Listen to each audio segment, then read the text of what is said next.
Thank you very much sir. Pappu Yadav ji, Pappu Yadav. सबसे पहले SIR हुआ क्यों?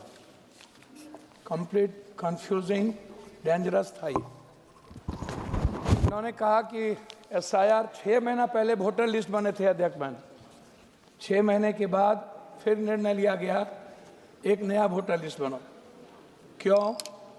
तो घुसपैठ है, नेपाली है, वियतनाम के लोग हैं, बांग्लादेशी है, श्रीलंका के लोग हैं। 69 लाख लोग वोट कटे, जिसमें पूर्णिया विधानसभा में 69,000 एसआईआर हुआ। 172 सीटों पर 69,000 से लेकर 19,000 तक एसआईआर किया गया। ये जो लगभग 69,000 और 69 लाख वोट कटे हैं, इसमें 99% दलित है, ईबीसी है, आदिवासी है, ओबीसी है और माइनॉरिटीज के लोग हैं। मैं पहला सवाल सरकार से पूछना चाहता हूं, क्या बाहर जितने लोग थे किस आधार पर इन लोगों का नाम कटा? तकनीकी कारण क्या था? आधार का लिंक आपने मान लिया या जिसमें थोड़ी त्रुटि थी उसको भी आपने मान लिया?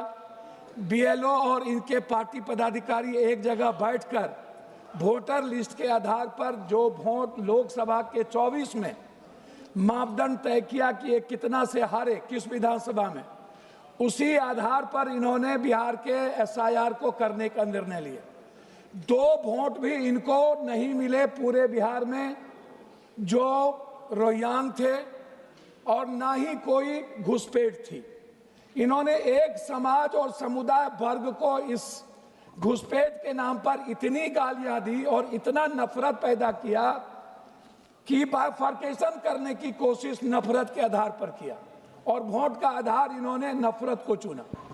इनको कोई मतलब नहीं था एसआईआर से।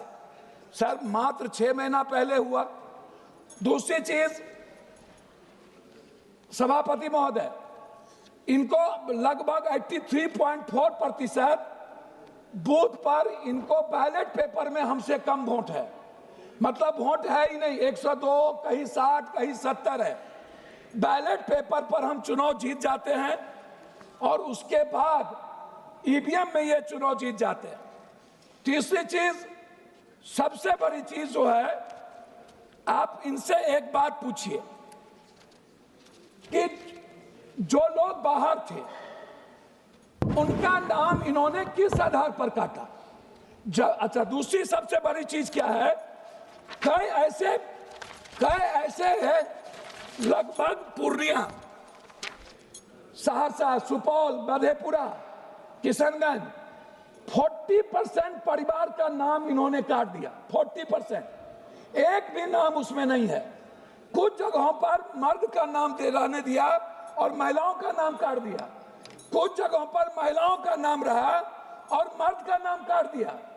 कुछ जगहों पर इन्होंने 2 पंचायत से वोटर लिस्ट से नाम काटे और तीसरे पंचायत में जाकर के जोड़ दिया। अब हमें पता नहीं है कि वोट कहां मिले, वोट कहां गया। जब हम बूथ पर गए तो हमको कह रहा है दूसरे पंचायत में आपका वोट है। अब मैं कहां जाऊं? हम बूथ पर गए तो कहता है कि लेडीज का वोट नहीं है। हम बूथ पर गए तो कहता है आपका वोट डल गया। तो ये जो एसआईआर हुआ, ये इसका आधार क्या था सर? क्यों किया गया? जरूरत क्या थी? और आपने कहीं भी नहीं बताया कि ये 69 लाख लोग को किन कारणों से मैंने हटाया और ये लोग कौन हैं।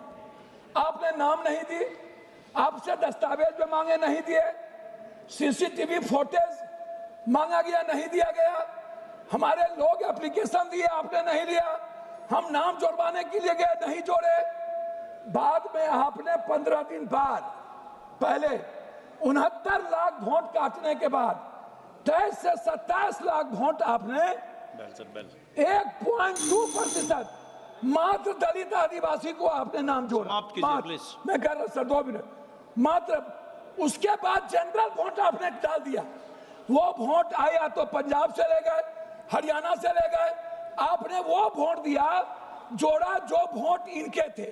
हमारे वोट काटे गए और इनके वोट जोड़े गए। एक दूसरी चीज सर, मैं कहना चाहता हूं आपको एसआईआर के मुद्दे पर, चुनाव आयोग जब भी कोई मनोनीत हो वो सर्वोच्च न्यायालय के जज उसमें जरूर है। दूसरी चीज सीसीटीवी फुटेज माननीय सदस्य श्री हरसिमरत कौर बादल जी। अध्यक्ष महोदय, क्या कारण है कि हिंदुस्तान से दलित और बहुसंख्यक आदिवासी माइनॉरिटीज को वोट से हटाना चाहते हैं ये लोग? क्या कारण है कि वन नेशन वन इलेक्शन करना चाहते हैं ये लोग? दलित विरोधी। प्लीज बी सीटेड, प्लीज आप बैठिए, प्लीज बैठे। अबूज आपका हो गया, प्लीज आप बोलिए, स्टार्ट कीजिए। Sir, a strong, transparent and impartial electoral system is the foundation for any democracy. Free and fair elections